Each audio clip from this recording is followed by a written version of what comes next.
spawning an item is often one of the strongest things that you can do in any Smash game, and as it turns out, a few more characters can do this than you may initially be expecting, so today we're going to take a look at all of them. Significantly, we're only looking at the attack after it turns into an item, so you see Link's bow down there. We're not interested in this part.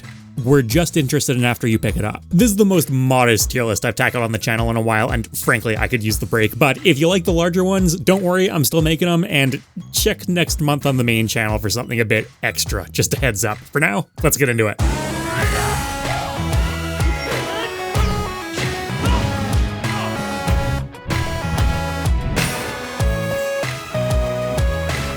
This video is sponsored by Bespoke Post. You know, I love the monthly care package concept, that Christmas every month vibe, and I've looked into it before, but the problem is that a lot of the stuff I found just wasn't that good. When Bespoke Post approached me though, whoa, yeah, no, that's more like it. Bespoke Post is a top shelf monthly membership club. 90% of the products come from small brands, many of which are based right in the US, and every box of awesome has around $70 worth of goods inside it, but costs you only a fraction of the value. We're talking everything from outdoor gear, barware, home and kitchen goods, clothes, live oysters. You'll fill out a preference quiz, then be assigned a box each month to keep things interesting, but you get to preview it if you prefer. And if you want to swap it out or skip the month free of charge instead, no worries. The first package Bespoke Post sent me was their Scorch box, which means a whole lot of hot sauce. Harabara, kimchi, yuzu miso, Italian sauce from Casa Forelli. You're watching me whip up some chicken fajitas, the first of which I paired with hole mole, a traditional habanero mole that is, without a shred of exaggeration, a top 2 or 3 hot sauce I've ever had. Next up was the Hellfire habanero sauce, which also had great flavor, nice and tangy, but I admittedly got a bit arrogant on that one. And then they also sent over their dram box. Whiskey has been a go-to gift idea for me for years, and with Luigi Bormioli's Italian-made glasses, some really nice jumbo ice ball molds, an old-fashioned mixer, and a field guide to whiskey by Hans Offringa, I had everything needed for a great old-fashioned, my favorite drink. To check it out for yourself and get 20% off your own first box of awesome, just click the link in the description and enter MockRock20 at checkout, or go to bespokepost.com/MockRock20. Let's start with King K. Rool's Crownerang, because I think this is an interesting example of exactly what this list is going to be about. The Crownerang, as it typically appears in Smash Ultimate, you know, it's not the absolute best projectile in the game, but it gives K. Rool some armor, it can be used for some creative setups, it's got some advanced tech that you can use with it. It's not bad. As an item, however, there are 2 things that I'm evaluating mostly for this list. 1, how effective an item it is once you've got it, and 2, how cumbersome it is to get it. And in both these fields, K. Rool just fails spectacularly. The only way this turns into an item is if K. Rool throws it out and it doesn't return to him. And if K. Rool ever tries to get close to it, it just goes back onto his head to be used as a Crownerang again. He cannot physically pick this up as an item to use. That means that only his opponent can, and it's not the kind of thing you're going to see happen a whole lot, but it literally exists for the sole purpose of making the K. Rool player's life worse. And for that reason, this is an unambiguous F tier. I don't think we're going to be seeing a lot of F tiers today. As I mentioned in the intro, these are some of the best moves in the game, but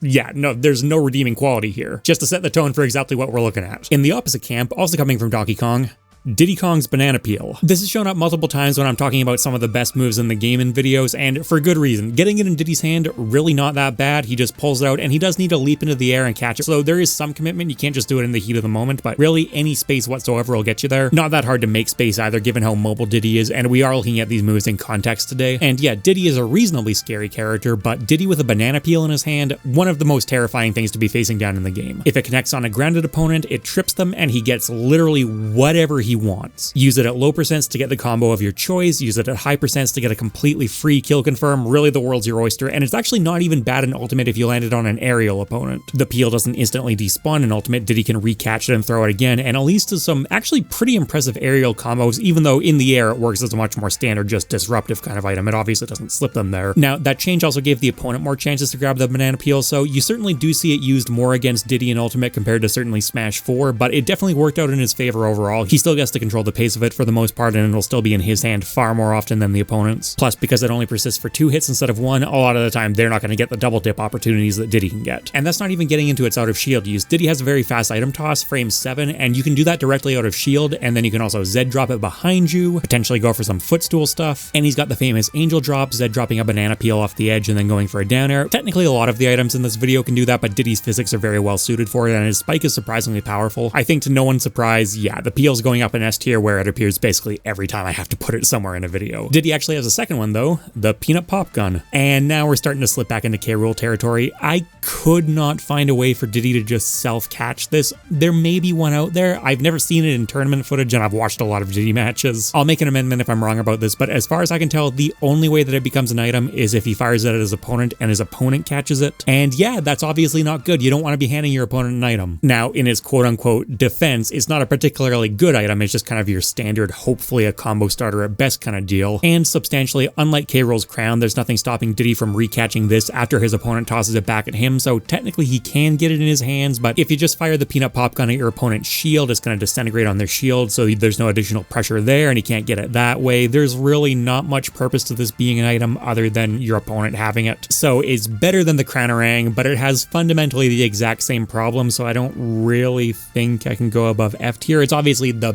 better F, but as usual, these lists are not ordered. Simon and Richter's Holy Water. See, this one has more nuance to it because this one bounces off shields and that's when it becomes an item. So that means it's wildly dependent on spacing, matchups, different scenarios like whether the Belmont has a cross also circling back on their opponent. All that stuff leads into the kind of shield pressure that determines who gets to pick the Holy Water up afterwards. So I'm going to step in during editing here. Just a heads up, this segment isn't exactly wrong, but it is kind of incomplete. I evaluate Holy Water more or less based entirely on how it acts after it's caught, which will generally be after it bounces off a shield, but technically speaking, the moment it leaves one of the Belmont's hands, it is an item, and that's not really a standard I ended up applying to anything else on this list like that, so we're still going to go ahead, but just don't worry about the placement too much. I'm going to revisit this one at the end. The Belmonts would definitely prefer if this just broke on their opponent's shield, but it does still provide some additional pressure and a chance for them to pick it up, and while they don't want their opponent to have the Holy Water in their hand, they really want it because their item toss is a lot faster both in terms of velocity and startup compared to their usual method of just throwing it with down special. Probably not nearly as effective as a ledge trapping tool in that form, but for general neutral purposes, having it in your hand and just being able to toss it and trap your opponent in the flames at a moment's notice, that's really good.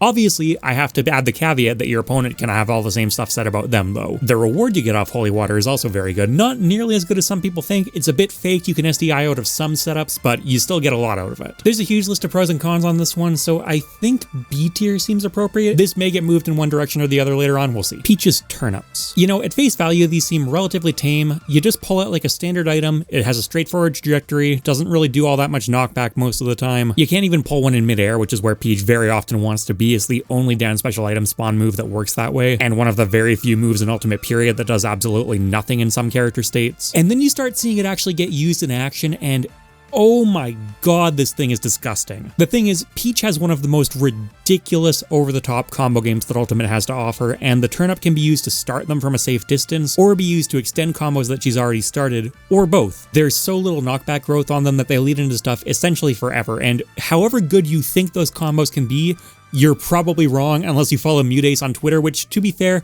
not all that stuff has started being put into regular practice yet, but we're getting there. Late stage Ultimate's meta, I think, is going to be very turnip dependent. Not going to land those every time, but when you do, you basically just steal stocks for free, and they are humanly viable. And then, of course, you also need to get into the RNG element of it. You can pull a Stitch Face, which does 30% per turnip. You can pull a Bob-omb, which works as a borderline insta-kill. That's obviously not the main point of this move, and the rare pulls like Bob-ombs and Stitch Faces, you're not going to see that often, but Ultimate did boost the ratio at which they appear pretty substantially to the point where it's really not that uncommon to see them in competitive sets anymore, or even multiple pulls in the same set. Even if you just got the same little happy turn up every single time though, it would barely change anything. This is so obviously S tier. Villager's Timber. This is a pretty weird one to evaluate because I'm not talking about basically anything the move does. Not the watering can, not the axe, not the tree felling, just when the tree falls down and it spawns a piece of wood to go pick up. That's the only part we're interested in here. That's a lot of hoops to jump through, and the thing is, even if you want to put up with it, you're like, I like having an item in my hand so much that I'm willing to go through the entire tree growing and felling sequence. You don't always get it. Whether the wood spawns or not is RNG. Not Peach style RNG where you're always guaranteed something, just no, it's a binary. Sometimes you get it, sometimes you don't. Now, the plus side is that presumably if you're chopping the tree down, there's a reasonable chance you're doing it in a situation that hits your opponent, so if the wood spawns, let's say you're the person more likely to get it than not. But even after you do, what are you supposed to be doing with it? It's just an extremely bog standard item that doesn't really kill, it sets up combos at some percents, and obviously Villager has some setups with it, like literally any character with a standard item in their hand, but nothing above and beyond, and Villager's already a very defensive, zoning-heavy character, so it doesn't even really augment that aspect of his gameplay that much. And on top of all of that, using the tree for one of its best purposes, free pressure off stage, well, if you send the tree off stage, then the wood doesn't even spawn. Just too many moving parts here, literally. It's not an objective detriment for the character like the 2 and F tier are, but I think pretty clear-cut C tier. It's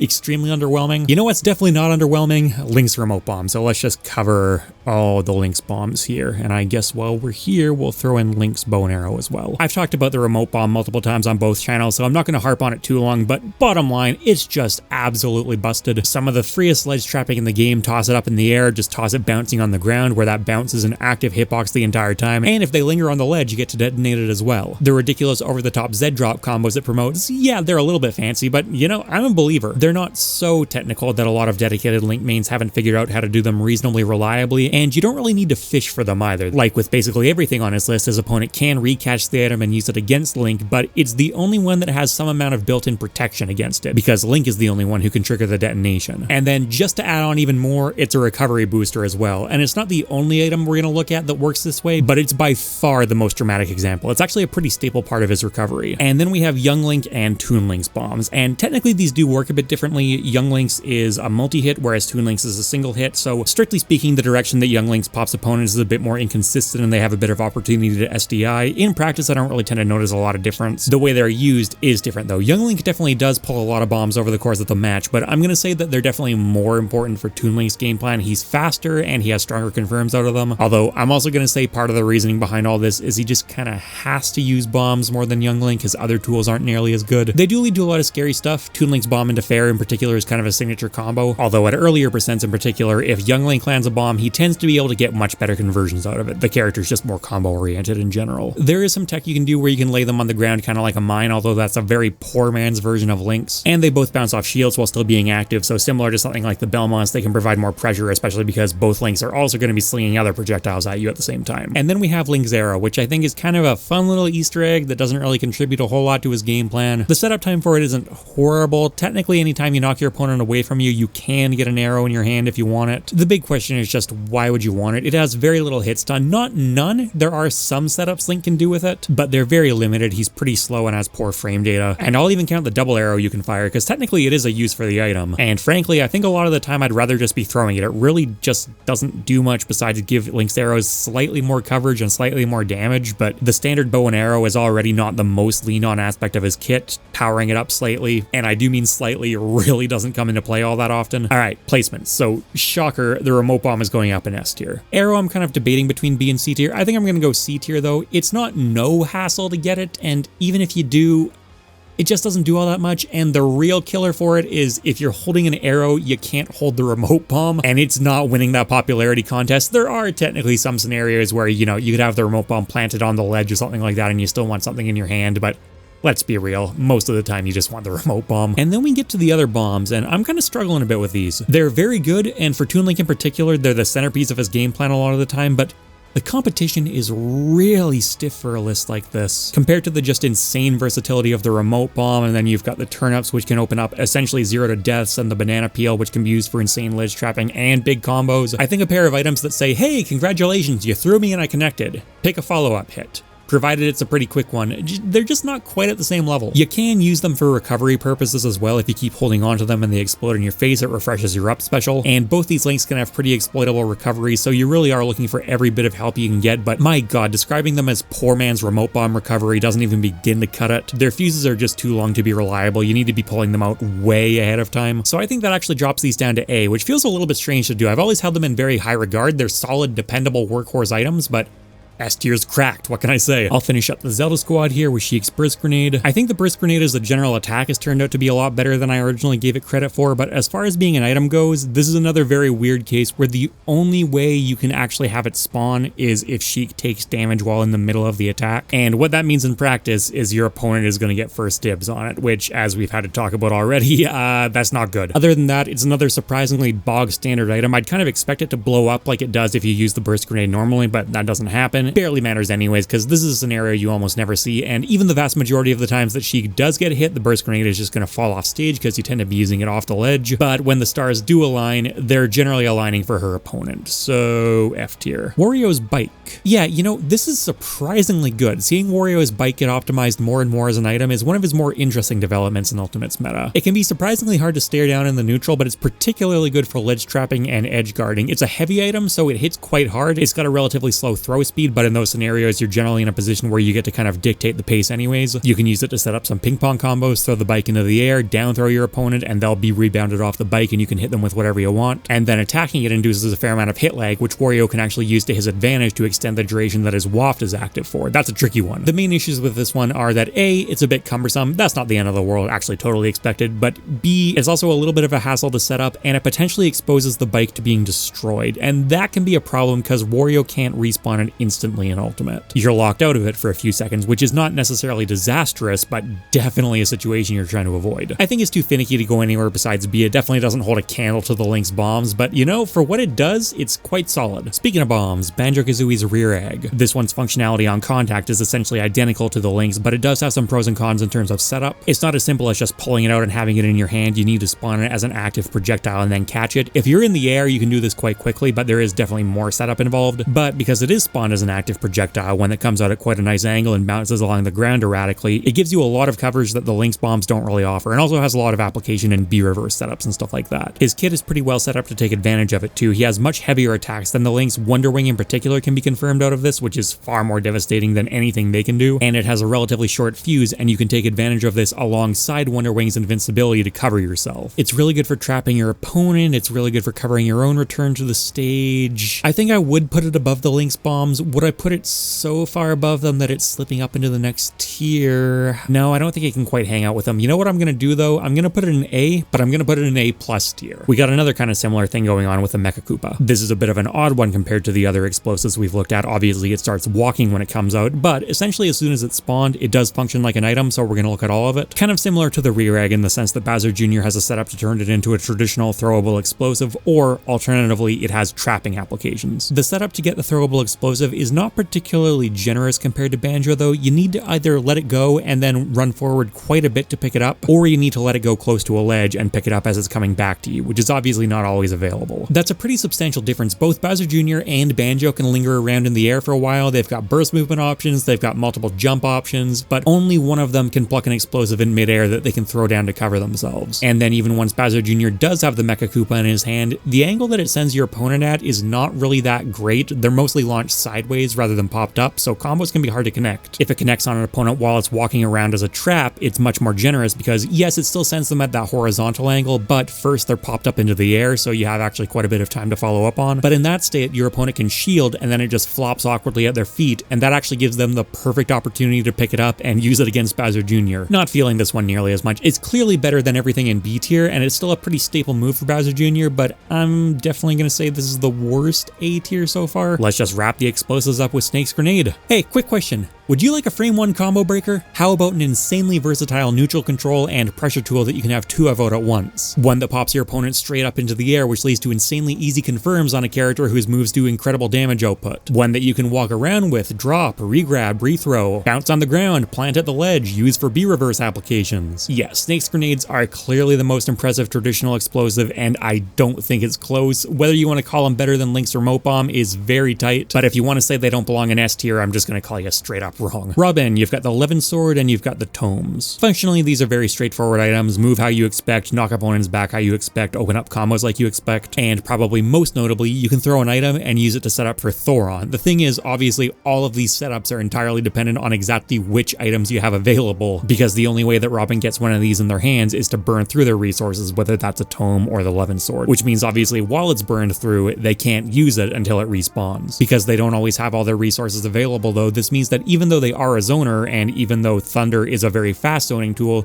they do welcome the item in their hand more than some zoners would. As for the actual act of collecting these, not too bad. They just pop out at an angle that's pretty similar to Diddy's Banana Peel. The real problem with these, obviously, is availability. There is a bit of a workaround with that. Robin's Nosferatu is a relatively niche move on their kit, and it only has 3 uses before it's burned, so If you kill your opponent or knock them far off stage and want an item in your hand, you can't have it all the time, but you can have it, I would say, an acceptable amount of the time. It's still a sacrifice you need to make in a list where for most of these entries it's no such thing, but I think the tomes, which I'm kind of just judging collectively, those actually sneak their way into B tier. The Levin Sword gets C tier though. You're definitely not just burning through all of its uses for the sake of having an item in your hand, and some of your follow-ups are also limited if the item you're tossing is the Levin Sword. Bronze Sword doesn't hit quite the same. Pac-Man's Bonus Fruit. This would be an insanely versatile projectile, even if all you had to do was commit to the toss the first time, but the fact that you can pick it back up afterwards and use it as an item, that's absurd, and it means the act of collecting at least some of these is very easy, because what do you need to do? You need to throw it, then go pick it up. That's exactly what you want to be doing anyways. There's a bit more nuance to it than that. Not everything is equally easy to pick up. Sometimes you need to hit your opponent at point blank range and then you can re-grab it. Sometimes you need to run off the side of the stage and throw the fruit into a wall and then you can pick it up on the rebound from there. But these are catchable as items the moment they come out, so I'm looking at the entire thing and it hardly even matters either way. This move does